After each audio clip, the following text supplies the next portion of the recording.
찬송 부르겠습니다. 찬송가 459장입니다.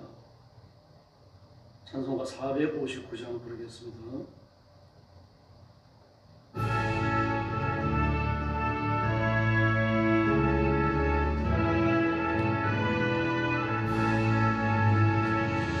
누가 주를 따라 섬기려는가,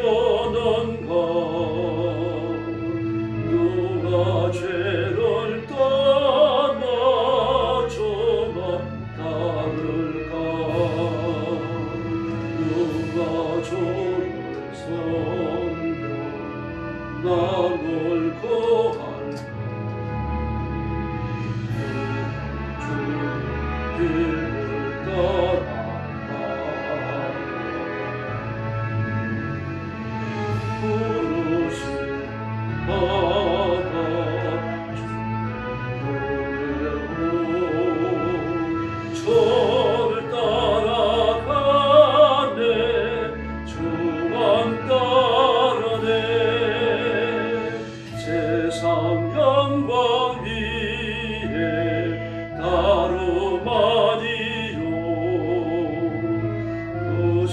사랑 이내 저만 따르고 주가 내려주신 은혜 힘이로 주를 받아 힘쓰리라.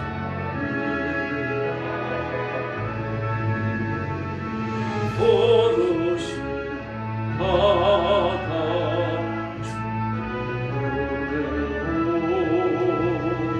저를 따라가네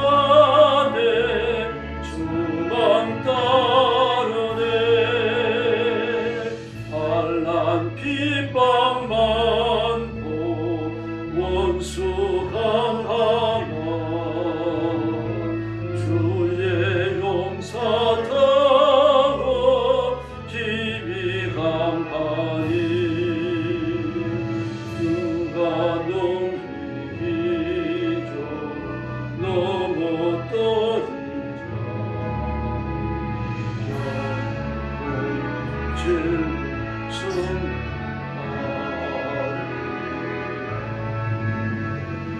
깊은 찬송하며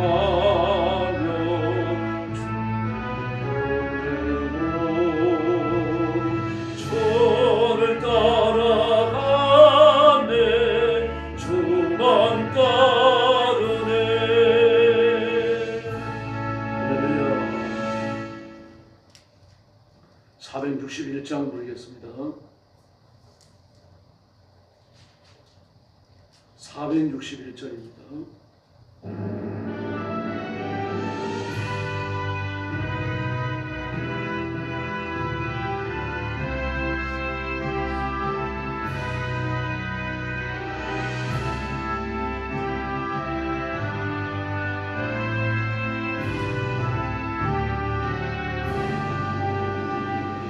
십자가를 질 수 있나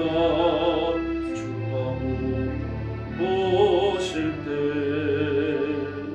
끝까지 따라오니 성도되다 하였다. 우리의 심령 저의 것이니 주님의 교사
네, 머리 숙여서 신앙 고백하겠습니다. 나는 전능하신 아버지 하나님 천지의 창조주를 믿습니다. 나는 그의 유일하신 아들 우리 주 예수 그리스도를 믿습니다. 그는 성령으로 잉태되어 동정녀 마리아에게서 나시고 본디오 빌라도에게 고난을 받아 십자가에 못 박혀 죽으시고 장사된 지 사흘 만에 죽은 자 가운데서 다시 살아나셨으며 하늘에 오르시어 전능하신 아버지 하나님 우편에 앉아 계시다가 그리로부터 살아있는 자와 죽은 자를 심판하러 오십니다. 나는 성령을 믿으며 거룩한 공교회와 성도의 교제와 죄를 용서받는 것과 몸의 부활과 영생을 믿습니다. 아멘. 자비로우신 아버지 감사합니다. 죄와 허물로 죽은 저희를 불러 그리스도의 보혈로 씻기시고 영생하는 하나님의 생명을 주셔서 하나님의 자녀를 삼아주셨으니 감사합니다. 오늘도 주 앞에 엎드려 구원의 하나님 앞에 찬양을 드립니다. 경배를 바칩니다. 하나님께서 머리 숙인 성도들 일일이 기억하시고 주님의 품에 안으시고 복내려 주시옵소서. 험한 세상, 급변하는 세상에서 믿음의 성결을 지키게 하시고 하나님의 영화로움을 드러내며 주신 말씀을 따라 순종하고 복받아 승리하는 성도들 되게 하여 주시옵소서. 오늘도 죽음의 전쟁터와 재난의 현장과 온 세상에서 복음 전하는 선교사님들, 주의 종들, 사랑하는 성도들을 기억하시고 군능의 오른손으로 붙들어 주시며 하늘 문을 여시고 복 내려 주시옵소서. 말씀에 굳게서 좌로나 우로나 치우치지 않도록 도와주시고 일생에 하나님의 능력받아 승리하는 성도들, 승리하는 일꾼들, 존귀한 자들 되게 하여 주시옵소서. 오늘도 주 앞에 엎드려 싸우니 세원해 주시기 원하옵고 예수님의 이름으로 간절히 기도 올리옵나이다. 아멘.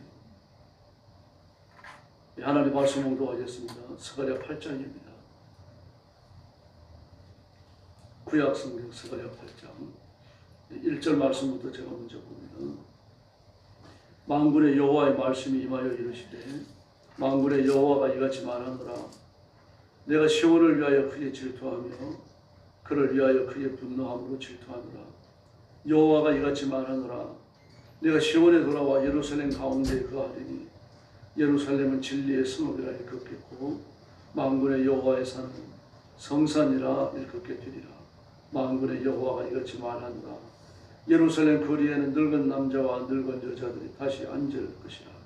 다 나이가 많음으로 저마다 손에 지팡이를 잡을 것이요 그 성읍 거리에 소년과 소녀들이 가득하여 거기에서 뛰놀리라. 만군의 여호와가 이같이 말하노라. 이 일이 그날에 남은 백성의 눈에는 기이하려니와 내 눈에 어찌 기이하였느냐. 만군의 여호와의 말이니라. 만군의 여호와가 이같이 말하노라. 보라, 내가 내 백성을 해가 뜨는 땅과 해가 지는 땅에서부터 구원하여 내고 인도하여다가 예루살렘 가운데 거주하게 하리니 그들이 내 백성이 되고 나는 진실과 공의로 그들의 하나님이 되리라.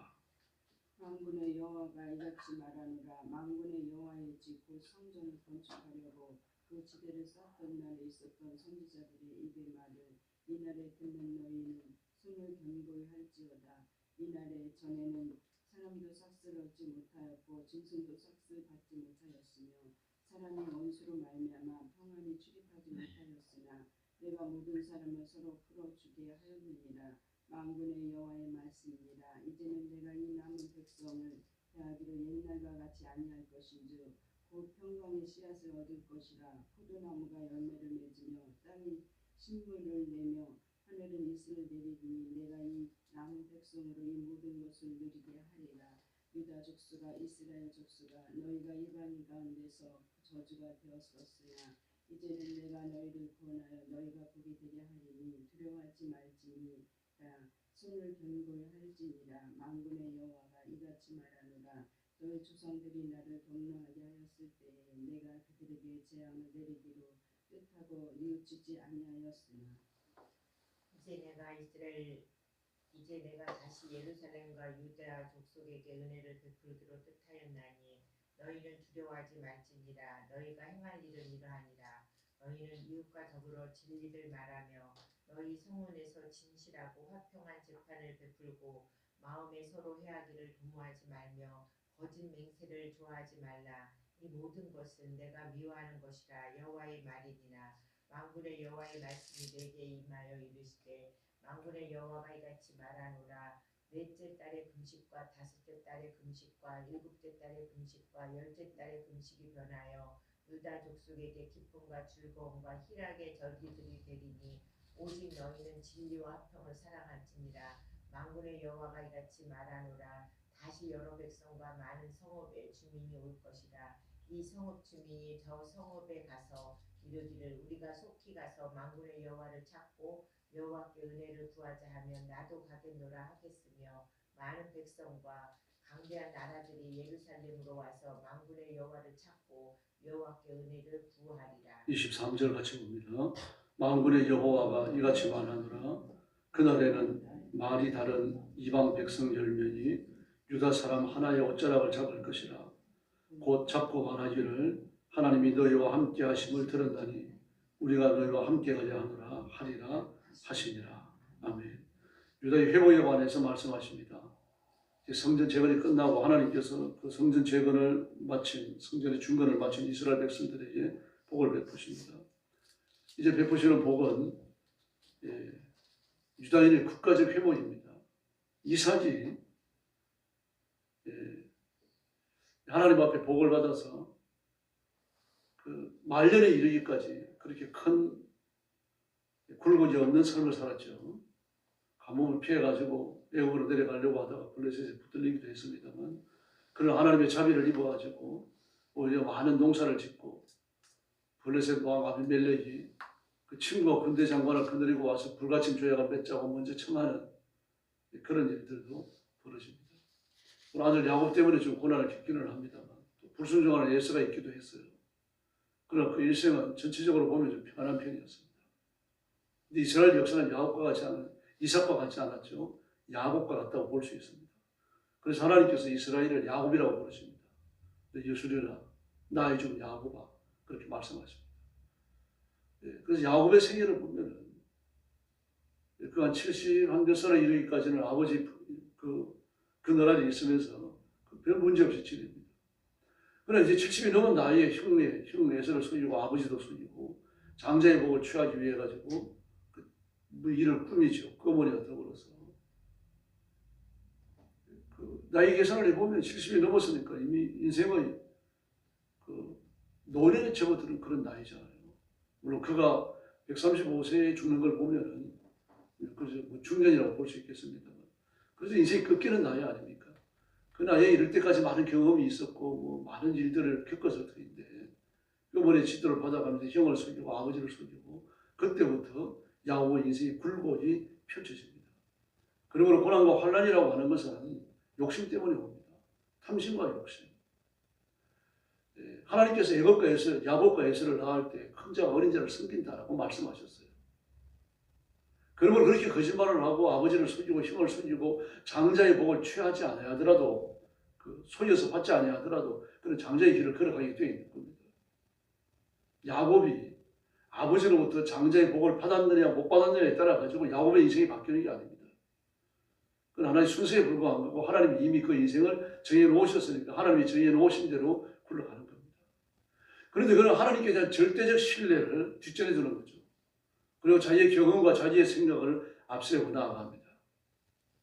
그래서 이스라엘 백성들에게 대역전의 인생 드라마가 야곱처럼 펼쳐지는 겁니다. 수없이 반역하고 수없이 불순종하고 하나님 앞에 보란듯이 순종한 적이 별로 없습니다. 성군이라고 불렸던 다윗조차도 말이죠. 실패와 고난의 흔적을 하나씩 다 갖고 살아갑니다.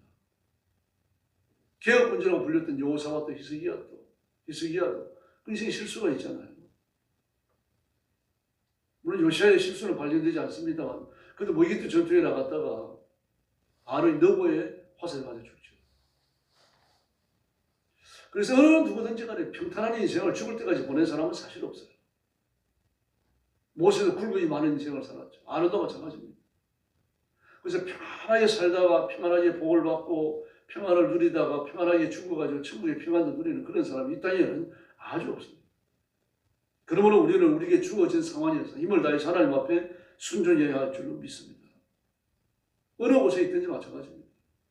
그래서 2절 말씀에 보니까 여호와가 이같이 말하노라. 내가 시온을 위하여 크게 질투하며 지금까지는 이스라엘을 그 전쟁의 심판에 내어줬잖아요. 그래서 이제는 내가 질투한다. 내 백성을 내가 챙긴다. 왜 그렇습니까? 보직의 때가 끝났기 때문에. 하나님 앞에 죄값을 다 치루었다는 얘기입니다. 여호와의 손에 배나 드렸다라고 말합니다. 그러므로 하나님께서는 야곱에 대한, 이스라엘에 대한, 그 백성들에 대한 하나님의 마음을 바꾸시는 겁니다. 그래서 3절에 보면은 내가 예루살렘 가운데 거하겠다. 전에 버리셨잖아요. 이스라엘 하나님의 영광이 떠났다. 그 백성들을 버리고 그 성전을 버리고 성전까지 철저하게 말발굽만에 지팔리도록 말 다 그렇게 만드시고 하나님의 성전의 기명들까지 전부 바벨론으로 빼앗기게 만드십니다. 다 허락하십니다. 그들 버리셨다는 얘기예요. 그래 이제는 돌아오신 겁니다. 돌아오셔서 내가 예루살렘에 거하겠다. 다시 늙은 남자와 늙은 여자가 앉아가지고 너희들을 재판한다. 10절에 나오는 4절에 나오는 늙은 남자와 늙은 여자들이 다시 앉을 것이라. 이 성문에 앉는 걸 말합니다. 성문 광장에 앉아가지고 시시비비를 가리러 오면은 이 사람들이 재판관에 뒤어져가지고 시시비비를 가려주는 거죠. 그럼 그 앞에서 화해를 하고 도장을 찍고 무슨 문서가 필요한 문서를 만들고 그리고 돌아가는 거예요. 성읍 거리에는 소년과 소녀가 가득하다. 그들이 뛰어온다. 소년과 소녀는 뭐 한 11살 먹은 그런 애들이 아니라 청년을 말합니다. 청년 남자가 가득하다. 결혼해가지고 자식을 낳고 또 이제 여러 가지 병기를 들고 전쟁터에 나갈 수 있는 남자가 충만하다는 얘기입니다. 근데 이 일이 이스라엘 백성들이 볼 때 왜 기이하지 않겠느냐. 내 눈에는 기이하지 않지만 이스라엘에는 기이하다. 그렇잖아요. 언제나 죽을 것 같은 그런 고난과 역경 파멸에 던졌는데 이제는 말입니다. 강성한 국가가 되어져가지고 천하를 떨치고 호령하니까요. 그러므로 이 말씀은 예수님 안에서 이루어지는 구원의 이스라엘에 대한 이야기입니다. 뭐 4절과 5절과 6절에 기록되어진 이런 역사가 이스라엘에 펼쳐진 적이 없습니다. 그저 호난을 많이 겪죠. 강고를 많이 겪습니다. 여기 침략당하고 저기 침략당하고 전쟁에 지고 노략질을 당하고 그저 온 힘을 다해가지고 믿음과 싸우려고 애를 쓰고요. 로마의 식민지를 지내면서 완전히 망해가지고 온 세계에 흩어지지 않습니까? 그러나 하나님께서는 예수님을 보내서 그 백성들을 전부 불러 모으셨습니다. 그리고 그 백성들을 하나님이 지키시고 보호하신 줄을 믿습니다. 그런 다음에 이스라엘 백성들을 1945년도에 다시 가나안 땅에 팔레스타인 땅에 불러서 회복시켜 주십니다. 하나님의 그 은혜죠. 나라를 잃은 유대인들이요. 주 70년에 로마군에 의해가지고 이스라엘이 완전히 망해버립니다. 성벽이 다시 무너지고 하나님의 성전도 그냥 절반 이상이 불탑니다. 다 부서져 버립니다. 그리고 이스라엘 백성들은 말입니다. 온 세계에 흩어져 버려요. 집시민족으로. 그리고 팔레스타인 원주민들이 그 땅에 들어와 살기 시작합니다. 지금 시리아인들입니다. 그리고 유럽 쪽으로 많이 가지고 가까우니까요. 심지어 아프리카까지 내려가 미국으로 많이 건너가고 러시아에도 말하자면 유대인 청첩촌이 있습니다. 그럴 정도로 사방으로 다 흩어져요. 그렇게 살다가 유럽으로 간 사람들이 노동조합에 가입을 안 하면 일을 할 수가 없습니다. 그런데 노동조합에 가입을 안 시켜줍니다. 유대인들이라고 해가지고. 하나님 앞에 저주받아 만져버린 백성이라고 그래갖고 안 받아줘요. 일을 해도 아주 천한 일만을 합니다. 그래서 유대인들이 내몰린 일이 천한 일 중에 무슨 일에 내몰리라고 하면 보석 세군이 내몰리라고. 보석을 관리하고 팔고 갈무리하는 건 그 돈 많은 영국 사람들이 하고 유럽 사람들이 하는데 보석 세공은 늘 먼지를 마셔야 되고 침침한 데서 일을 해야 되고 어렵거든요. 근데 그 일이 유대인들에게 맡겨져요. 그래서 보석이 어떤 경로로 수입이 되어져서 자기 손을 거쳐갖고 어떤 식으로 팔려나가는지 보석의 이동 경로에 대해서 다이아몬드의 이동 경로에 대해서 환히 알게 되어집니다. 그리고 그 이동 경로, 요즘 말하자면은 그 유통 아닙니까? 유통을 장악해버립니다. 그리고 놀라운 일이 벌어지기 시작해요. 유통을 장악하고 나니까 이 다이아몬드의 값이 누구 손에서 결정됩니까? 유대인들의 손에서 결정되는 거죠. 유통에서 잘 유통을 지켜주면 다이아몬드 값이 떨어지고 유통을 조이면 다이아몬드 값이 올라가고 뭐 이렇게 되는 겁니다.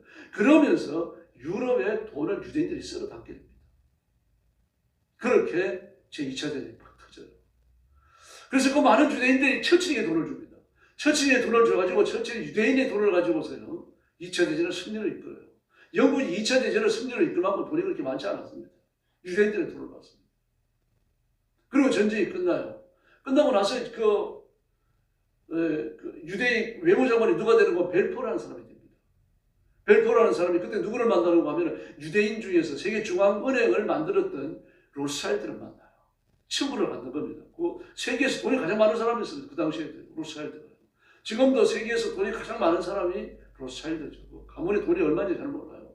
전 세계 금의 30%를 갖고 있다고 하니까. 그 로스차일드를 만납니다. 만나가지고 이런저런 대화를 나누고 또 이제 후원을 약속하고 이러면서 이야기하는 겁니다. 우리 유대인들이 조국으로 돌아가야 되지 않겠느냐. 그래, 돌아가라. 근데 우리가 돌아갈 수가 없다. 이미 팔레스타인을 시리아인들이 점령하고 있지 않느냐. 이란 사람들을 점령하고 있다. 그 이란 사람들은 메데파사 사람들이거든. 메데파사, 페르시아. 이 사람들 지금 이란입니다. 우선이에요. 가나안 원주민들의 우선은 시리아 사람들이고요. 이 사람들이 장악을 하고 있는 겁니다. 갈 수가 없다. 그러니 지금 당신이 한 이야기를 그래 이렇게 존의를 하나 써줘라. 당신의 필체로.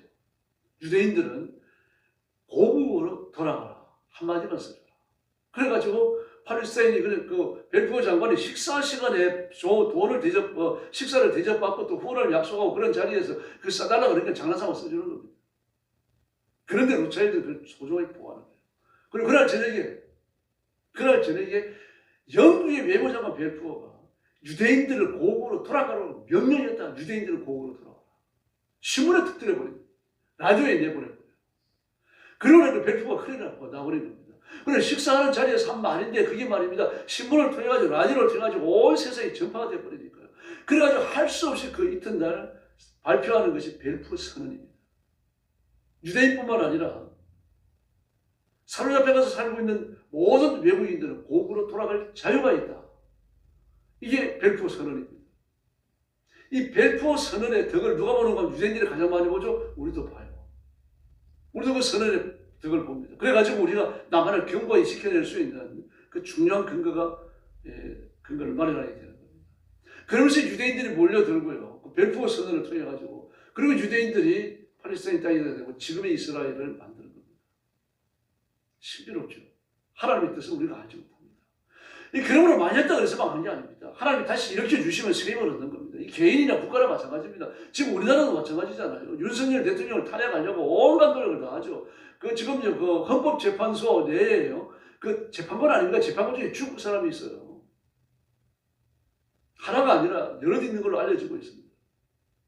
이런 위풍이 이게 한국 사람이겠어요? 이름이 또 이수입니다. 이수라는 이름이, 여러분은 외자 이름인데도 이수라는 이름은 중국계의 이름이지 한국계의 이름이 아닙니다. 그리고 어떤 사람은 국적을 중국어로 썼다가 나중에 또 일이 터지고 나니까 서울로 바꿔놓고 그랬어요. 자기가 법관이니까 바꿀 수 있죠. 쉽죠. 법적인 절차는. 다 고쳐야 됩니다. 법을 고쳐가지고 절대로 나라의 중요한 자리에 중국이 들어오지 못하게 해야 돼요. 이런 식으로 중국의 그 뿌리가요. 한국이 얼마나 켜켜로 박혀있는지 모릅니다. 이 윤석열 대통령이 그걸 안 거죠. 그래서 이걸 끄집어내가지고 바로 세우려고 해요. 국가의 기강을 바로 잡으려고. 트럼프가 가잖아요, 지금요. 타락해 있는 정치인들, 그리고 외국 사람들 돌아가지고 미국 내에서 뿌리 받고 있는 사람들 전부 다 쫓아내잖아요. 미국 정부 내에 있는 사람 다 쫓아내 버립니다. 일꾼이 모자랄 정도로 쫓아내요. 좀 우리나라 그 청소를 해야 돼요. 그래서 대한민국 다음 대한민국을 만들어야 됩니다. 하나님께서 지금 그런 기회를 주셨습니다. 그래서 나라와 민족을 위해서 기도해 주시고 한국의 중요한 기관이나 중요한 저런 공무원들이 중국 사람들에게 넘어가서 절대로 안 됩니다. 시진핑이 얼마나 강조하고 교활합니까? 그 눈 보십시오. 이게 뱀의 눈이 사람 눈입니까? 시진핑이 눈 잘 보십시오. 웃고 있으면 눈은 안 웃어요. 눈 감아놓으면 눈은 반들반들합니다. 마귀에 붙들린 사람. 그래서 우리가 힘을 다해서 기도해야 됩니다. 나라와 민족을 붙들어야 되고 이스라엘 일으키신 것처럼 우리 민족 위에도 하나님의 시간을 주십시오. 기도하십시다. 그 여러분들이 기도가 응답되고 우리 민족 위에 새 역사가 일어나기를 예수님의 이름으로 축원합니다. 기도하겠습니다. 자비로우신 아버지 하나님 감사합니다. 우리가 험한 시대를 살아가고 있고 시험과 위기가 많은 시대를 살아가고 자칫하면 우리 대한민국을 중국에게 빼앗길 뻔한 그런 위기를 지금 저희들이 넘겨가고 있습니다. 하나님 이것을 정말 중요한 때에 깨닫게 해주셨사오니 우리가 중국의 영향력을 떨쳐내고 자유민주주의 대한민국을 온 세계에 굳게 세우도록 역사해 주시옵소서. 헌법재판소 그리고 각 법관들 그들 중에 들어와 있는 중국인들이 다 떨쳐나가게 하시고 대한민국다운 대한민국을 이룰 수 있도록 역사해 주시옵소서. 사회 켜켜에 박혀있는 중국의 영향력을 잘 청소해낼 수 있도록 은혜 베풀어 주옵시기를 간절히 원합니다. 자비하신 하나님 아버지, 귀한 성도들을 만져주셔서 기도의 새 능력을 주시고 오늘 새벽도 기도할 때 하늘 문을 열어주시기를 원합니다. 시험이 떠나가게 하여 주시기를 바랍니다. 마귀의 견고한 진이 끼어지게 하시고 악한 영들이 물러가게 하여 주시기를 바랍니다. 하나님의 은혜가 임하게 하시고 하나님의 복이 임하게 하시고 하나님의 기적이 일어나는 귀한 성도들의 기도 시간 그 삶이 되게 하여 주시옵소서. 오늘도 우리 성도들과 교회와 이 민족 위에 평안을 주시기 원하오며 예수님의 이름으로 간절히 기도 올리옵나이다. 아멘. 주기도 드리겠습니다. 하늘에 계신 우리 아버지, 아버지의 이름을 거룩하게 하시며 아버지의 나라가 오게 하시며 아버지의 뜻이 하늘에서와 같이 땅에서도 이루어지게 하소서. 오늘 우리에게 일용할 양식을 주시고 우리가 우리에게 잘못한 사람을 용서하여 준 것 같이 우리 죄를 용서하여 주시고 우리를 시험에 빠지지 않게 하시고 악에서 구하소서. 나라와 권세와 영원히 영원히 아버지의 것입니다. 아멘. 합심해서 기도하겠습니다. 참여하시고 아버지를 주시기 감사합니다. 오늘 아침에 저희가